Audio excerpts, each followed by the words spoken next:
नमस्कार साथियों, कैसे हो आप सब। आशा करता हूं आप सब ठीक होंगे।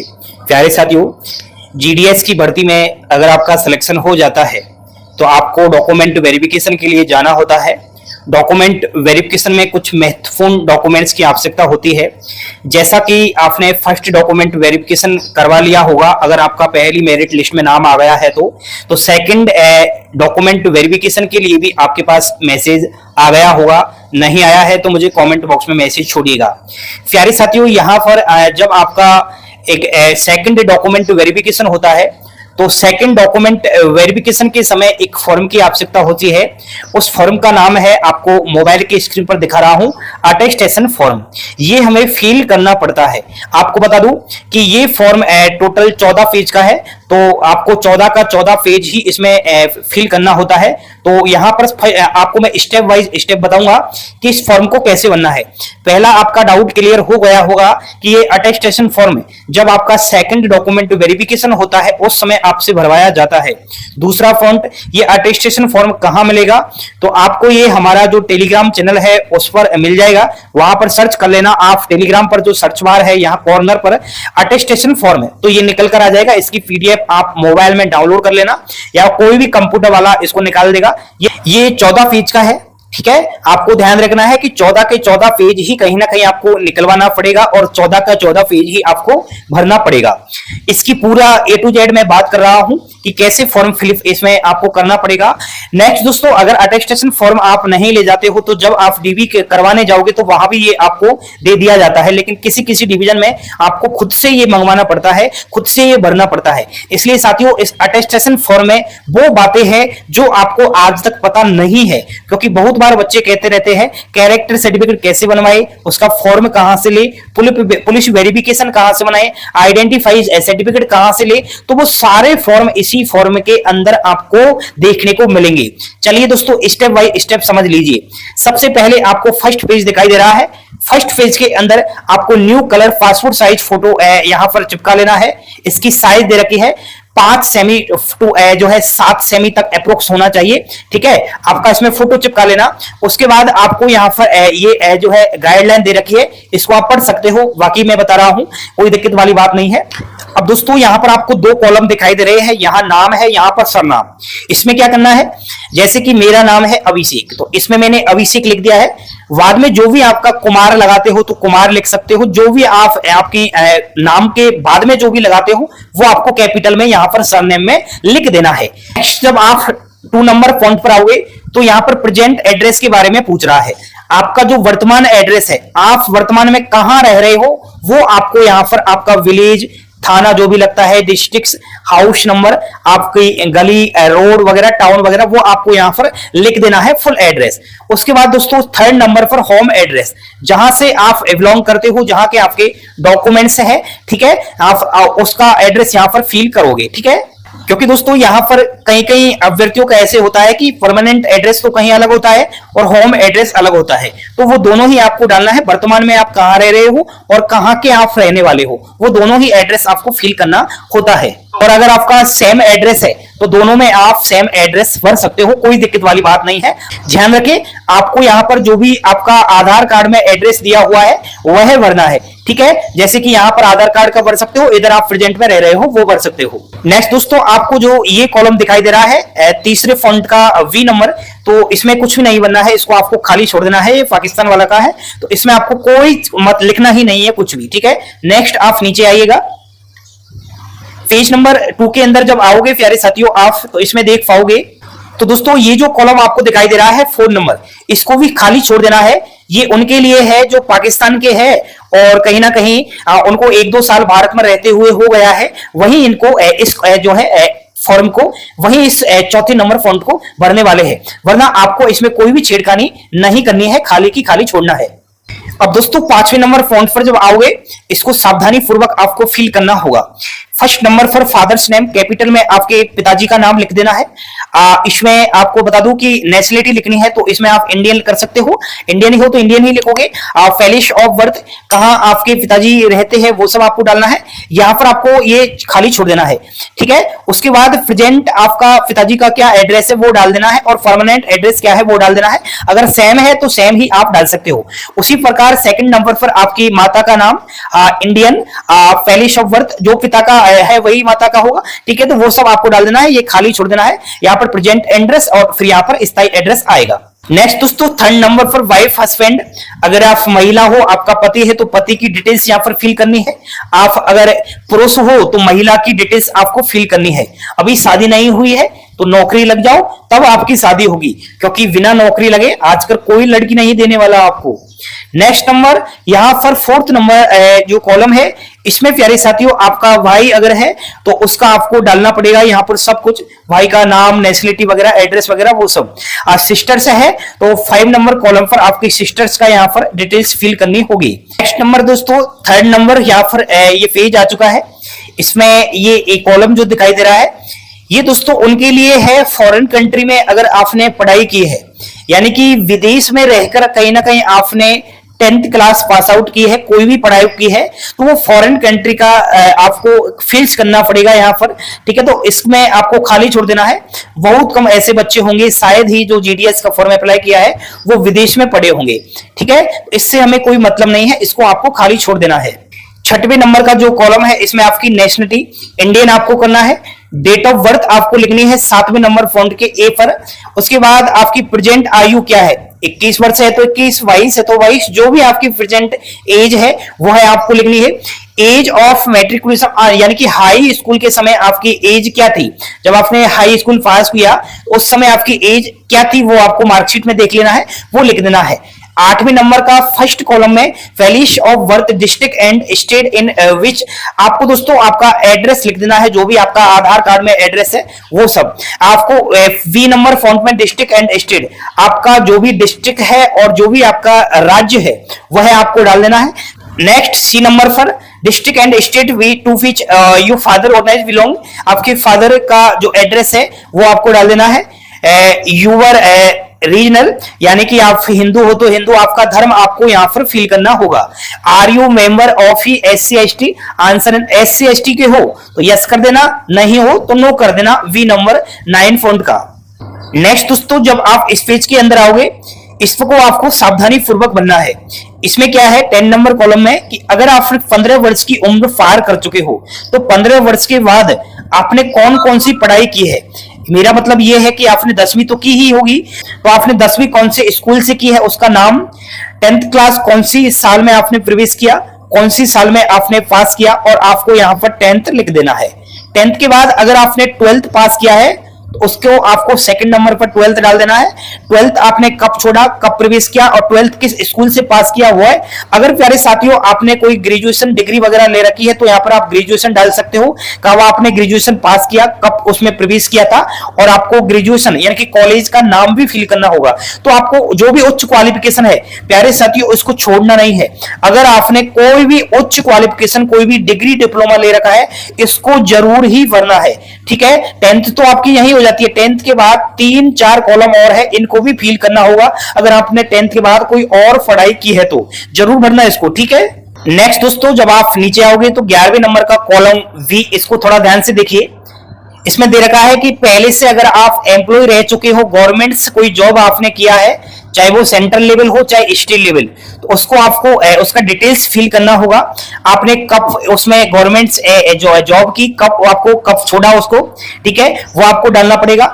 एड्रेस कहां पर आपने एम्प्लॉइज के रूप में काम किया था वो सब आपको डालना होगा। सर्विस का लीविंग वगैरह कब आपने वो छोड़ा था, ठीक है। एक काम करना, अगर आप पहले से एम्प्लॉय नहीं हो, पहले से कोई आपने सरकारी नौकरी नहीं की है, इसको खाली छोड़ देना है। फ्रेशर कैंडिडेट्स को इसमें कोई भी छेड़खानी नहीं करनी है, ठीक है, समझ गए।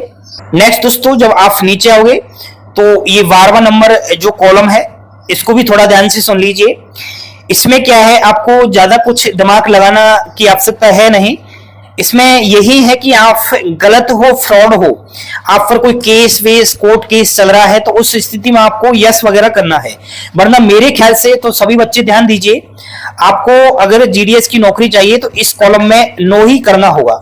सबको नो नो कर देना, एक भी चीज को यस नहीं करना है, ठीक है, समझ गए ना। सबको सबको आपको नो नो करना होगा, यस नहीं करना है। ठीक है, 12वें नंबर कॉलम का ये फर्स्ट रहेगा। नेक्स्ट साथियों, 13वें नंबर फॉर्म्स को बड़ी सावधानी पूर्वक आपको भरना होगा। इसमें क्या करना है कि कोई दो इंसान के नाम आपको लेने हैं, दो व्यक्तियों के नाम आपको यहां पर डालने होंगे। आप जहां भी रह रहे हो, आपके पड़ोसी के कोई आपका जान पहचान वाला है, खास जान पहचान वाला है, ठीक है, आपसे कहीं ना कहीं वो व्यवहार से ठीक रहता है, उसी के नाम देना है। आपसे कोई चिढ़ता है, आपका कोई दुश्मन है, उसका नाम नहीं देना है। परिवार में किसी भी सदस्य का नाम नहीं दे सकते। आस पड़ोस गांव क्षेत्र आप उनका नाम दे सकते हो। इसमें क्या है दोस्तों, जब आप पुलिस वेरिफिकेशन करवाओगे तो उस टाइम क्या है, पुलिस आपके गांव शहर जहां भी आप रह रहे हो उस एड्रेस पर आएगी और दो जो नाम आप प्रोवाइड करवा रहे हो उनसे वो पूछताछ करेगी कि ये व्यक्ति कैसा है, इस पर कोई केस वेस तो नहीं हुआ पहले, इसका व्यवहार कैसा है, तो वो उन्हीं दो व्यक्तियों से पूछेगी। इसलिए दोस्तों आपको उन्हीं व्यक्तियों के नाम यहाँ पर फिल करना है जो आपको कहीं ना कहीं अच्छे से जानते हैं। ठीक है, उसके बाद दोस्तों आपका यहाँ पर सिग्नेचर कर देना, डेट डाल देना, जिस दिन आप इस फॉर्म को भर रहे हो उसी डेट में डालना, आपका एड्रेस यहाँ पर डाल देना। ठीक है, नेक्स्ट दोस्तों ये 6वें नंबर का पेज है, ये है आइडेंटिफाई सर्टिफिकेट। बहुत सारे बच्चे इसको लेकर परेशान थे, सर आइडेंटिफाई सर्टिफिकेट हम कहां से डाउनलोड करो, तो ये अटेस्टेशन फॉर्म के अंदर ही मिलेगा। और आपको बता दूं कि ये जरूर है बनवाना।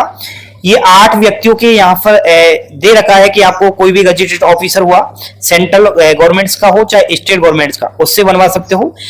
मेंबर्स ऑफ पार्लियामेंट स्टेट, ठीक है, आपका कोई भी मेंबर्स है गांव शहर का, उससे बनवा सकते हो। सब डिवीजन मिनिस्ट्री ऑफिसर से बनवा सकते हो, तहसीलदार, नायब तहसीलदार, डिप्टी वगैरह उनसे बनवा सकते हो। प्रिंसिपल हेडमास्टर के थ्रू आप बनवा सकते हो, स्कूल कॉलेज से, पोस्ट मास्टर, पंचायत इंस्पेक्टर। तो ये 8 व्यक्तियों के यहाँ पर नाम दिखाई दे रहे हैं। तो इन 8 व्यक्तियों में से आप किसी एक का यहाँ पर सिग्नेचर और वहां की मोहर लगवानी पड़ेगी। ये यहाँ पर मैं कहता हूं दोस्तों, यहाँ पर जो ये 5वें नंबर का कॉलम है इस पर थोड़ा आप ध्यान दीजिए। जहां से आपने 10वीं पास किया है, इजी बन जाएगा, आसानी से बन जाएगा। वहां जाइए, इसको निकाल कर, और वहां का कोई भी हेडमास्टर है, प्रिंसिपल है, ठीक है, कॉलेज वगैरह, और कॉलेज से अगर पास आउट हो तो कॉलेज जा सकते हो, स्कूल से पास आउट हो तो स्कूल जा सकते हो, जहां से आपने 10वीं की है तो उसके ही करवा लेना। बाकी आपका इनमें से कोई जान पहचान वाला है तो इनके आप सिग्नेचर कर लेना। ठीक है, ठीक है दोस्तों, ज्यादा टेंशन करने की आवश्यकता नहीं है। इस अटेस्टेशन फॉर्म को वहां भी जब आप जाओगे डीबी करवाने तो आपको इसको फाड़ कर वो दे देते हैं। ठीक है, और आपसे कहते हैं कि एक काम कीजिए, इसको किसी भी 8 व्यक्तियों में से सिग्नेचर मोहर करवाकर, वेरीफाई करवाकर आप लाइए, तो आपको ये फिल करवाकर देना पड़ता है। ठीक है, नेक्स्ट हम आ गए हैं 7वें नंबर पेज पर। ये है दोस्तों कैरेक्टर सर्टिफिकेट। अब ये कैरेक्टर सर्टिफिकेट को भी आपको वो दे देते हैं, बाकी आपको खुद को भी ये पहले से ही बनवा लेना है। इसमें क्या करना है, आप जहां से भी आपने 10वीं पास किया है वहां चले जाइए, कोई भी स्कूल का हेडमास्टर है, प्रिंसिपल है, वो इसको बनाकर दे देगा। आपका नाम पता जो भी एड्रेस है वो सब आप जानते हैं। ठीक है, इसको वहां से आप बनवा सकते हो। नेक्स्ट दोस्तों, जब आप नीचे आओगे तो 8वें नंबर पेज पर दोबारा से आपको एक कैरेक्टर सर्टिफिकेट दिखाई देगा। ये क्या है, इसमें कंफ्यूज होते हैं विद्यार्थी। कहीं कहीं डिवीजन में ये 2 भरवा लिए जाते हैं, कहीं कहीं में 1 भरवाया जाता है। अगर आपसे 2 भरवाने के लिए बोले तो 2 भरवा लो, 1 के लिए बोले तो 1 भर दो, कोई दिक्कत वाली बात नहीं है। अब आप थोड़ा ध्यान दीजिए, 10th क्लास पास आउट किए है ना आपने जिस भी स्कूल से, वही बनवाना इजी रहेगा मेरे ख्याल से। ठीक है, तो आप कैरेक्टर सर्टिफिकेट और ये जो आइडेंटिटी सर्टिफिकेट है ना, इसको एक ही जगह बनवा लो। स्कूल जाइएगा, स्कूल से बनवा सकते हो, दोनों फॉर्म वहीं रेडी हो जाएंगे। और इसको आपको खुद से मेरे ख्याल से बनवा लेना है। बाकी आपको जब आप डीबी करवाने जाओगे तो वहां भी आपको ये फाड़ कर दे दिया जाएगा और फिर आपसे बोला जाएगा कि इनको आप रेडी करवा कर लाइएगा। ठीक है, समझ गए ना आप लोग। 9वें नंबर का जो पेज है ना, इसमें आपसे कह रहा है कि आप गवर्नमेंट सर्वेंट्स के रूप में नौकरी ले रहे हो, तो वो कंडीशंस आपको बता रखी है। आपको कुछ नहीं करना है, आपका नाम यहाँ पर डाल देना है और नीचे यहाँ क्या करना है, डेट डाल देना जिस दिन आप इसको भर रहे हो और आपका सिग्नेचर कर देना है। ये कॉलम आपका तैयार हो जाएगा 9वें नंबर का पेज का। अगला दोस्तों आइए नेक्स्ट पेज पर। जब नेक्स्ट पेज पर आओगे तो यहाँ पर एक अंडरटेकिंग आपको देखने को मिलेगा। इस अंडरटेकिंग को भरना पड़ेगा और इसमें आपसे पूछ रहा है कि आप जो है स्मार्टफोन, लैपटॉप, हैंडलेट डिवाइस चलाना जानते हो या नहीं जानते हो, तो वो आपको यहाँ पर फिल करना पड़ेगा कि मैं जानता हूं। ठीक है, आपका सिग्नेचर वगैरह, नाम, एड्रेस, डेट डालनी है। ठीक है, तो इसको आप भरना है। नेक्स्ट आप नीचे आओगे तो ये सेकंड नंबर का अंडरटेकिंग है, इसको भी भरना है दोस्तों। और इस सेकंड नंबर के अंडरटेकिंग में आपसे पूछ रहा है कि आप साइकिल चलाना जानते हो या नहीं जानते, तो उस कंडीशन में आपको यस करना पड़ेगा कि हाँ मैं साइकिल चलाना जानता हूं। आपके सिग्नेचर वगैरह, डेट वगैरह यहां पर लिख देना। अगला अंडरटेकिंग फॉर्म है ये थर्ड नंबर का। अंडरटेकिंग थर्ड नंबर से आपसे कह रहा है कि आप source of income V side the TRCA and allowances to be paid by the government to servant livelihood for myself and my family in the event of my engagement to the post of ग्रामीण डाक सेवक। आपसे कह रहा है, मैं हिंदी में कहता हूं, आप कुछ समझते नहीं हो। ये अंडरटेकिंग फॉर्म कह रहा है कि जीडीएस की नौकरी तो आप ले रहे हो, लेकिन जीडीएस की नौकरी के अलावा आय का अन्य स्रोत भी आपके पास होना चाहिए, क्योंकि जीडीएस की जो सैलरी है वो कम है। उस स्थिति में आपको इसको फिल करना पड़ेगा। नेक्स्ट दोस्तों, जब आप फोन नंबर अंडरटेकिंग पर आओगे, इसको थोड़ा सावधानी पूर्वक समझिएगा। अंडरटेकिंग फॉर्म, यहां तो आप अपना नाम, आपके पिता का नाम लिख ही दोगे। ये अंडरटेकिंग आप फॉर्म आपसे पूछ रहा है कि जीडीएस की नौकरी लेते समय आपने सारे ओरिजिनल डॉक्यूमेंट्स जो प्रोवाइड करवाए थे वो रियल होने चाहिए। अगर वो नौकरी लग जाने के बाद पता चल जाता है डिपार्टमेंट ऑफ पोस्ट को कि सारे डॉक्यूमेंट्स आपके फेक है, यानी कि 10th क्लास की मार्कशीट आपने गलत लगाई है, या फिर कोई भी अदर डॉक्यूमेंट्स आपने फर्जी लगाया है, तो बाद में नौकरी लग जाने के बाद भी आपको जीडीएस की नौकरी से निष्कासित कर दिया जाएगा। ठीक है, तो वो पहले से ही आपसे शपथ पत्र ले रहे हैं कि अगर आप गलती करते हो तो उस गलती का खामियाजा आपको जॉइनिंग के बाद भी भुगतना पड़ सकता है। इसलिए आपको यहां पर सारे के सारे जो डॉक्यूमेंट्स फिल करने होते हैं वो ओरिजिनल करने होते हैं और रियल करने होते हैं। एक भी फर्जी डॉक्यूमेंट्स नहीं आप लगा सकते। समझ गए ना दोस्तों? नेक्स्ट दोस्तों, जब आप लास्ट पर आओगे, ये 14वें नंबर का एक फॉर्म आपको दिखाई दे रहा है। ये लास्ट पेज है अटेस्टेशन फॉर्म का। वैसे दोस्तों आपको बता दूं कि इसमें आपका नाम, आपके पिता का नाम, अगर आप महिला हो तो आपके हस्बैंड का नाम, वाइफ का नाम वगैरह वो डाल सकते हो। लेकिन ये फॉर्म वैसे दोस्तों आपका जब जॉइनिंग होगा ना, तो उस समय आपको भरना पड़ेगा। ये वैसे कंपलसरी है। आपका कौन से पद पर लगे हो, वीपीएम हो तो वीपीएम, एवीपीएम हो तो एवीपीएम, वो आपको पद वगैरह डालना होता है। तो ये जॉइनिंग के समय इसकी आवश्यकता होती है, तो इतना आप टेंशन ना ले। तो ये लास्ट में आपको फिल करना पड़ेगा। ठीक है, अब दोस्तों ये आपके अटेस्टेशन फॉर्म का लास्ट पेज आ चुका है और यहां पर आपका अटेस्टेशन फॉर्म कंप्लीट हो जाता है। प्यारे साथियों, मेरे ख्याल से आपको कोई भी अटेस्टेशन फॉर्म भरने में अब दिक्कत नहीं आएगी। ये आपको आसानी से इसी अनुसार भरना है, एक भी गलती नहीं करनी है। जो मैंने बातें बताई उनको फॉलो करते हुए अगर आप अटेस्टेशन फॉर्म भरते हो तो आप कहीं ना कहीं सफलता की ओर अग्रसर हो जाओगे। आपको कोई भी डॉक्यूमेंट वेरिफिकेशन में फेल नहीं करने वाला। ठीक है, अब आपके इस वीडियो से मेरे ख्याल से हजारों डाउट क्लियर हो चुके होंगे। बार बार आप फॉर्म को लेकर परेशान हो रहे थे कि सर फॉर्म कहां मिलेगा, तो वो फॉर्म यहीं इसी के अंदर मिलेगा। तो अटेस्टेशन फॉर्म के बारे में आपने समझ लिया होगा, इसी अनुसार आपको फॉर्म ये भर देना है। दोस्तों इस वीडियो पर कम से कम 5000 युवक और युवतियों के लाइक के बटन दबने चाहिए, और हो सके तो इस वीडियो को इतना शेयर करो कि एक बार उनको पता चल जाए कि अभिषेक क्लासेज वास्तव में जो कंटेंट प्रोवाइड करवाता है वो जिंदगी बनाने वाला होता है। ये बातें हर कोई नहीं बताने वाला।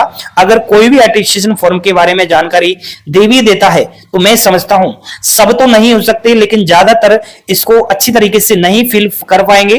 बार बार वो गलतियां कर देंगे और आप भी उसको देख करके गलतियां कर बैठोगे। तो इस तरीके से अगर मेरी इस अटेस्टेशन फॉर्म के अनुसार आप भरोगे तो कहीं ना कहीं आप गलतियां नहीं करोगे। ठीक है दोस्तों, तो बने रहिए चैनल के साथ, लाइक शेयर सब्सक्राइब करिए। थैंक यू, धन्यवाद। जय हिंद, जय भारत।